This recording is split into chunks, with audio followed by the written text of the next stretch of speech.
Starting with Mansion of the Hidden Souls, or The Mansion of Hidden Souls, because it's the Saturn version, I guess they changed the name by adding the word "the" to differentiate it from the Sega CD version.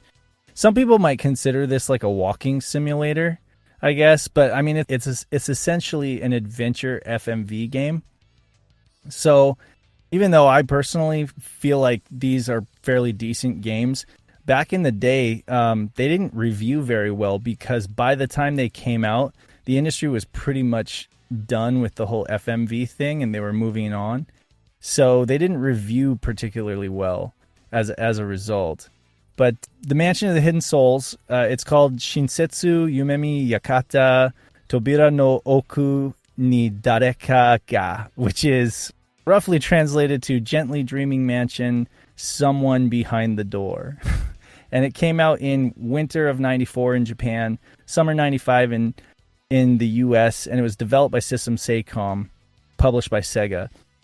And it's actually the sequel to the original Mansion of Hidden Souls on the Mega CD, where I guess in the Mega CD game, this brother and sister, they happen upon a strange butterfly, and they have heard people say don't go to this mansion, but they go to the mansion anyway. And, suffice it to say, I guess his sister gets transformed into a butterfly or something like that, and he has to rescue her. And I don't want to spoil that game for anybody who's interested in, playing the game. But in this game, basically, it's the brother, like, again, as an elder of this mansion. Like, I guess he comes back to the mansion, and he has taken a role there as a spirit resident at the mansion.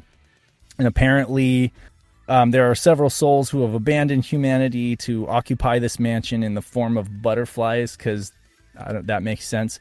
And then there's like a red moon that appears, and it's draining the mansion's power or something like that. So you are this character. You're one of the souls in the mansion. Your name is Jun, and you're called upon to basically discover the mystery of why the moon is stealing the mansion's power, and there's this unknown individual who's like going around trashing all the rooms and looking for some kind of important item or something like that. So you have to kind of figure this out. So there's not a whole lot you can do in this game other than walk around and talk to floating heads, and then there's like 4 items in the game that you can actually interact with, or that you can like put in your inventory. So, it's fairly basic. And I would say that this is kind of almost like a test bed for what they wanted to do and what they would later go on to do with Lunacy. I would say that despite its appearance, which is pretty dated, it's actually a huge visual upgrade from the Mega CD game, which runs at about like 4 frames per second or something like that. And you can actually compare them because they both use a lot of the same scenes and environments. But I would say that it looks best on a CRT monitor or with like a scanline filter to help hide the video compression artifacts, because there are quite a bit of those. And then I guess a good thing to say about the first game is that it simulates the passage of time as characters move about the mansion in correspondence to your actions. And unlike Lunacy, the characters, they don't hint very much at what you should do or where you should go. So you're mostly on your own to figure those kind of things out. But you can unlock each character's backstory by choosing correct dialogue options to kind of earn their trust. And it is possible to miss out on certain dialogues based on certain choices you make. So if you enjoy the game at all, you might consider a replay just to experience the different dialogue scenarios. And there is a mechanic in the Mansion of Hidden Souls. There's a fortune teller who provides you with tarot cards that basically give you hints about each character and the rooms in the mansion, but you actually have to like look in the manual that comes with the game to get a listing of like what each tarot card symbolizes, so you can kind of refer to that and draw conclusions, I guess you could say, or kind of figure out using the tarot cards, I guess, is almost like a hint system, I guess, But then System Seicom developed a follow-up game, which is very much a spiritual sequel called Lunacy. Well, It was called Gekka Mugenton Toriko in Japan, which roughly translates to Moonflower Mist Prisoner Fantasy. Okay? And then when they localized it for the US, they called it Lunacy because I guess lunacy suggests, losing someone's mind. And then it also kind of speaks to like the power of the moon. So again, developed by System Seicom, translated and localized by Sega, but published by Atlus because at this time Sega they wanted to distance themselves from like lesser titles, I guess, at least SOA. And this was spring 97. So I guess that would have been Stoller. So anyway, they gave it to Atlus. Atlus published it in the US. It's one of the reasons I originally picked up Lunacy because I just wanted like all the Atlus published games, but it actually turned out to be like one of my favorite games on the console.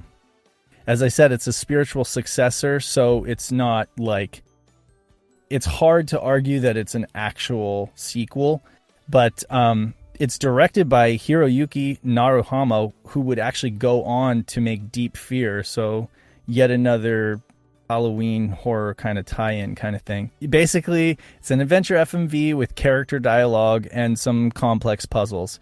That's kind of what it boils down to. Again, at the time that it came out, some people lauded it as like a really good game, and then some people just dismissed it as it's an FMV. It's not worth your time because we've moved on from FMV. But I would say that aside from D and Enemy Zero, Lunacy actually stands as one of the exemplary games from this genre, which is basically a dead genre, And the Saturn, funnily enough, the Saturn has like 3 of these games. It just does it really well, So you're Fred, the traveler. You wake with amnesia, with a strange forehead tattoo in a jail cell occupied by another inmate named Anthony. He's this creepy guy, and he gives you insight into the town and aids your escape. I guess he has the key, the whole time, and he gives you the key to get out. And then this Lord Gordon guy, who's, I guess, the ruler of the town or something like that, he and his goons, beat the crap out of you, and they're the ones that locked you in jail in the first place. But they tell you that your tattoo means that you've been to this city of the moons where it's a place that grants visitors eternal life or something like that. So you don't care about any of this stuff. You're just trying to figure out who the hell you are and why you're here and how you can escape, basically. So the mood of this game is very atmospheric. It's very surreal, bizarre, unsettling, intriguing. I would say it's like Twin Peaks, basically. And if this is Twin Peaks, then Mansion of the Hidden Souls would be more like Northern Exposure or something, because it's, very much less so. This game is kind of a bit more creepy than Mansion of the Hidden Souls, but basically the voice acting is really good, I would say. It does a great job of giving you that feeling of isolation. The lip syncing is pretty poor, but I mean, it has that same thing going on with like Shenmue, where the voice acting is pretty good, but it looks really weird with the animation. Fred is a fairly void of character, similar to Ryo in Shenmue. So that's fitting, I guess, because he has amnesia.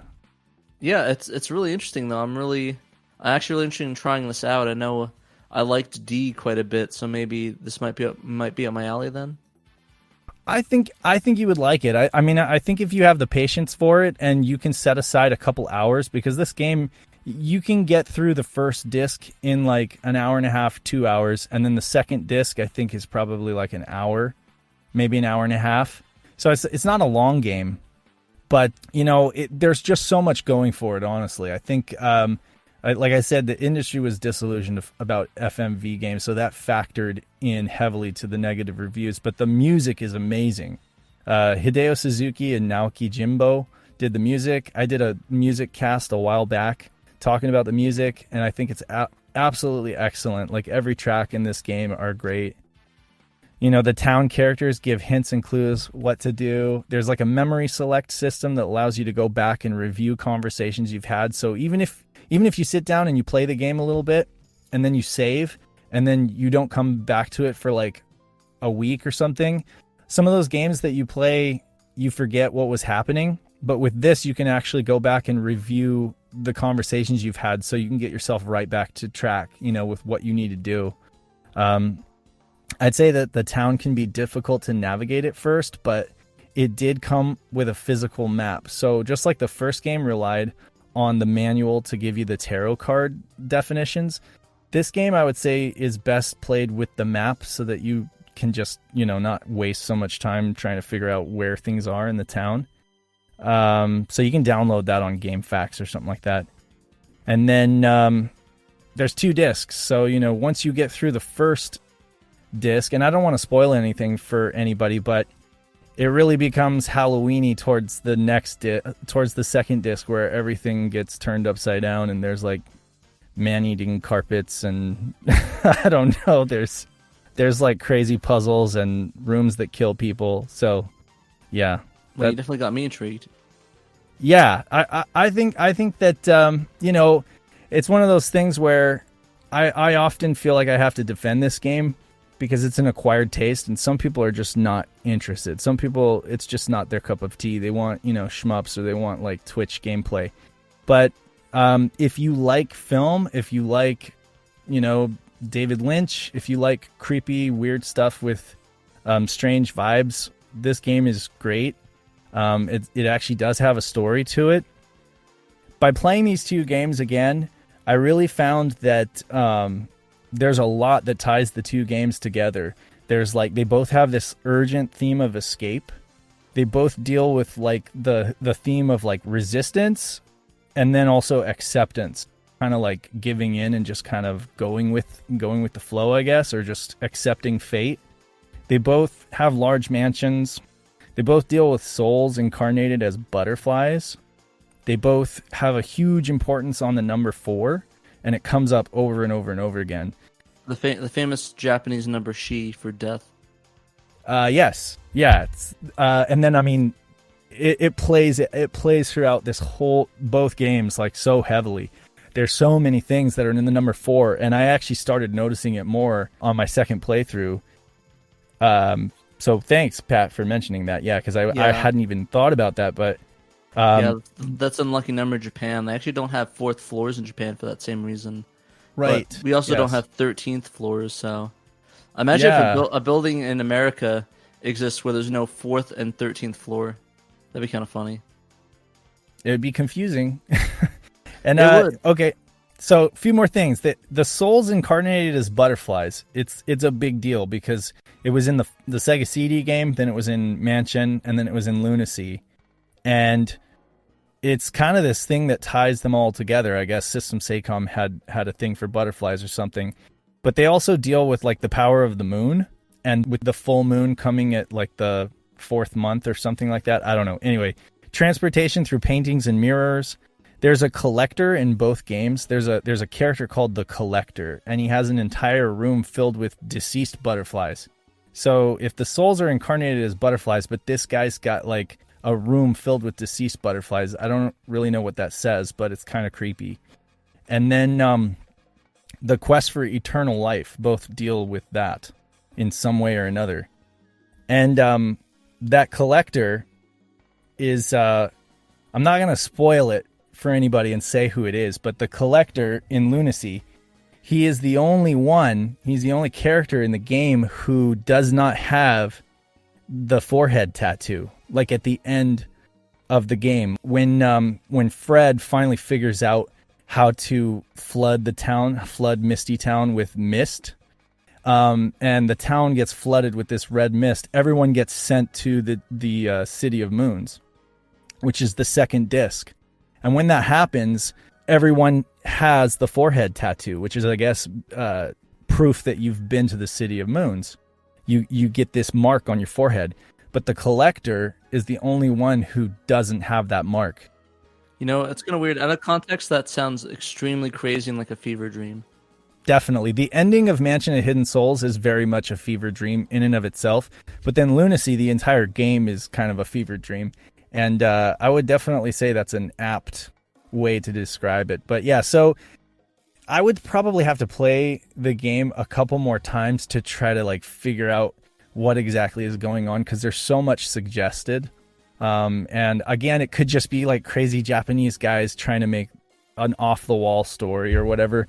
But I just feel like there's so many different layers of inception, so to speak, with these games. that taking it at face value, they seem very like plain. And that's the thing is I think most people take these games at face value. They're just like, oh, okay, that's a walking simulator, or okay, it's a adventure FMV game, next. But there's a lot going on with these games for sure. So I don't know if I would say that it's good or bad. It really kind of depends on who's playing it, whether you like this kind of thing or not. But I definitely think that it's worth a playthrough for sure. The soundtrack to Lunacy is phenomenal. It really is. And, the cool thing is that the two guys that worked on this soundtrack, they didn't have any other soundtrack credits to their name. They had done coding, like programming for games. They had done Foley effects and like sound effects, but neither of them had ever done any kind of game composition, at least according to like their Moby credits. So this is like the only thing. One of them, Jinbo, I think, has a 2017 game composer, on his credits. So finally he ended up doing like another game way down the road. But like at the time they didn't have anything. So, and to do such an amazing soundtrack, to me, I think that's amazing. Would you prefer Mansion of the Hidden Souls on Sega CD or Saturn? Okay, so that's one people should check out. Okay, I have not played Mansion of the Hidden Souls on Sega CD, but who was it? Let's see. I think our friend Genovi did an amazing video on it, okay? So check out Genovi's video. I'll be honest with you, just watching videos on YouTube of this game make me nauseated because it runs at like 4 frames a second. So it is terrible. Like it runs at such a slow frame rate that I just don't know if I could get past that. But the truth is they're 2 different games. They really are 2 different games. And I very much stand behind saying that I think the Mansion of Hidden Souls on Saturn is really a sequel to Mansion of Hidden Souls on the Sega CD. So if you like the games and you want to know the full story, I would say go ahead and play the Sega CD game first. But it's hard to say. So they both take place in the same mansion, right? So when people see screenshots of the games, they just think that the Saturn game is a remake, when really the Saturn game is Jonathan having gone back to the mansion as an old man, and he has taken on the spirit of a butterfly. And he's the guy that you talk to at the beginning. He's like the floating head that tells you like everything's wrong with the mansion and you need to go figure it out with Mike. Wow.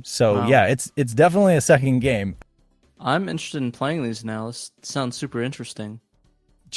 I would say for you, Pat, probably just do Lunacy, honestly, because then you'll have a really good first impression. I would say that it's one of those things where if you like Lunacy, you might persevere with Mansion, but probably not the other way around, because the Mansion of Hidden Souls on Saturn is a much simpler game. There's not as much to it. And that's why I said it was kind of a test bed for these guys, because I think that they did the best they could on the Sega CD, and then the hardware changed, right? So they had to like come to grips with the Saturn hardware and developing on that hardware. And I think that there were a lot of things that they improved. So they were like, oh yeah, we can do graphics better. We can do, FMV better, but like they still hadn't really gotten their chops down as far as a game developer on the Saturn. And then when Lunacy came, that was really it for them, realizing their vision and the engine and everything for how it works. Lunacy is a just much more polished game, and it's a much more like fleshed out, complete game. Yeah, that's my recommendation for sure. Though I think looks kind of interesting, and I'm actually shocked that all of those versions came out in the U.S. on Saturn and the Sega CD. Yeah, such a weird game. It really is, and I don't know. I like seriously. There are so many great games that didn't come out in the U.S. and then this comes out. I really couldn't tell you why they decided to greenlight this, but I'm glad they did. Unfortunately, the U.S. version is very expensive. It seems to me, having gone on eBay recently, it's like trying to get a complete copy is it's pretty up there. But I definitely recommend folks just burn it and enjoy it. Are you know about Lunacy or Mansion of Hidden Soul? Oh, Lunacy. It's expensive. Mansion of Hidden Souls is pretty cheap, but Lunacy is it's lunacy to buy a copy. Let's just say that. Do you think it's worth the price tag? It was worth it to me, but I got it a lot cheap. I got it years ago for a lot cheaper. Now I don't even know how much it goes for. I know it's over $100. And It's like 308. Oh wow. Okay, yeah. I was thinking it was like 250. No, if it's over 3.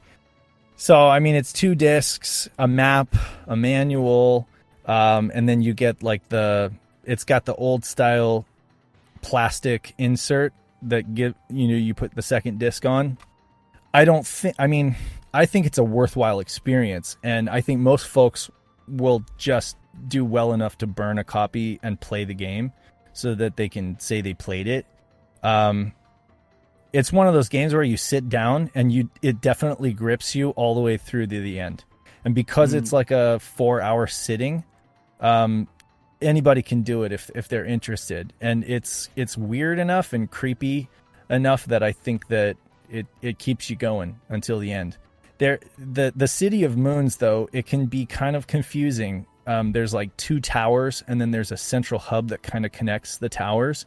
And so if you can download a copy of the map, I highly recommend it because it's so easy to get lost. But once you get over the whole navigation thing, then it's kind of a piece of cake. I was curious to know if Peter had played it.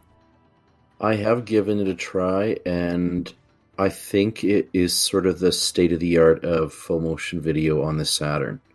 You know what I mean? Like, that's as good as it got. Think it's better than D? I think mechanically it's better than D, and what I mean by mechanically is like they got a better flow. There's, the inventory screens are nicer. Like the video is clean. It mechanically, I think it's the best full motion video game you can get. But to your point, Dave, I think it's very artistic, and you have to really be into this type of game to enjoy it. And I liked it. I really enjoyed it, but I also know not everybody will. Mm-hmm. It doesn't have any load times, though. I will say that. It's like they figured out how to kind of mask the load times into the movement. Like as you're moving to the next scene fluidly, it's loading the following options of where you could go. So it I would say it has virtually or seemingly no load time. So that's cool. I wanted to say that you made it sound incredibly interesting. Was it at all mentioned that the European name of it is Toriko? No, I didn't mention that, but I should. So yeah, the original title was the Geka Mugentan Toriko, and Toriko just means prisoner or captive. And so the European version, the title is basically just prisoner, which I think is kind of generic. But yeah, so they just went with Toriko because maybe they thought that was a cool sounding word. But taken by itself, it just means prisoner. So it doesn't suggest as much as like Lunacy. Lunacy is actually a really good localization of a title because it has a double entendre, with the moon and then like going insane, or he starts out the game by saying, "Where is my mind?" It makes you wonder, do you think they'd ever release a subbed version? That'd be kind of a cool fan project to do. Of what? What do you mean? Of Lunacy? Is it English dubbed or is it actually in No, Japanese? yeah, it's English. It's kind of like Shenmue, like they got English voice actors. And actually the voice actors are really good. I have to give them a lot of credit. Like they deliver their lines believably. And if you're closing your eyes, I could totally buy it. It's just that the animations, the stiff animations kind of make it a little bit, it's kind of like Shenmue. What can I say? Where you're talking and the little old ladies, their lips are moving, but it seems like they're saying other stuff, so it's just a little dated in that means, but at least the voice acting is good. It's not like Resident Evil, where the voice acting is really bad. I beg to differ. The voice acting in Resident Evil is great. Well, it's so bad that it's really good. Yeah.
Again, that was the excellent track 11 from Gekka Mugentan Toriko, or Lunacy, by Hideo Suzuki. Next up, we've got one of my favorite tracks that I'm going to share with you, and this is the introduction to the Mansion of Hidden Souls. This was by System Seicom, and I believe it was composed by Hideo Suzuki and Naoki Jimbo, though it's credited to System Seicom's SSD.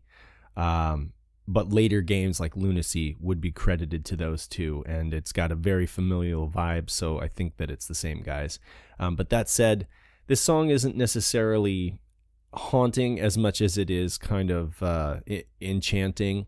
It's got this feeling where you know that you're not supposed to go in this mansion. You know that it's a bad idea, but this music, it beckons you, it calls you to come against your will. And of course, we know that those who enter are turned into butterflies, and then they have to roam the corridors of this mansion, for eternity.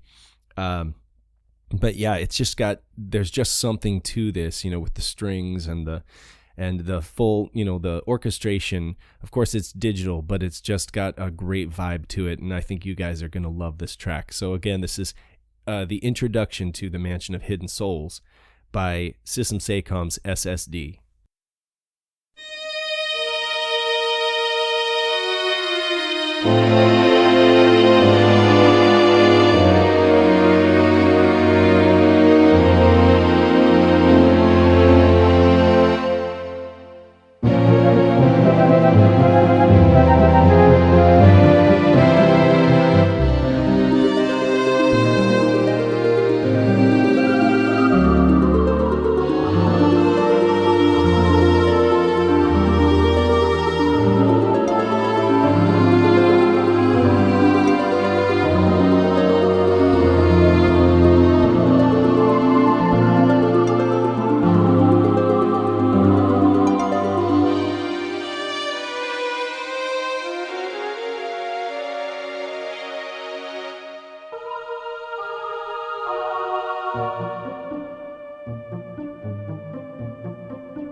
Again, that was the introduction to the Mansion of Hidden Souls by System Seicom's SSD.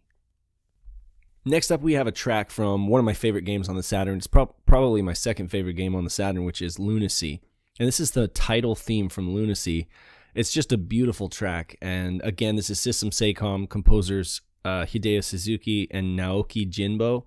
And while it's not exactly spooky or haunting, it definitely is like mystical, ethereal. It has this vibe to it that's very similar to the Mansion of Hidden Souls, again by the same guys. And it does what it needs to accomplish, which is kind of draw you in and just make you feel like you want to know more. There's just something about this track when you fire up the game for the first time and you see the rows, and there's just something about it that definitely like draws you into the game and makes you feel like there's a lot to discover in this game, and there certainly is. So here's a track. This is the main title theme to Lunacy, or Gekka Mugentan Toriko, one of my favorite games on the Saturn, and I hope you enjoy it.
And again, that was the main title theme to Lunacy, or Gekka Mugen Tantoriko, from Hideo Suzuki and Naoki Jimbo.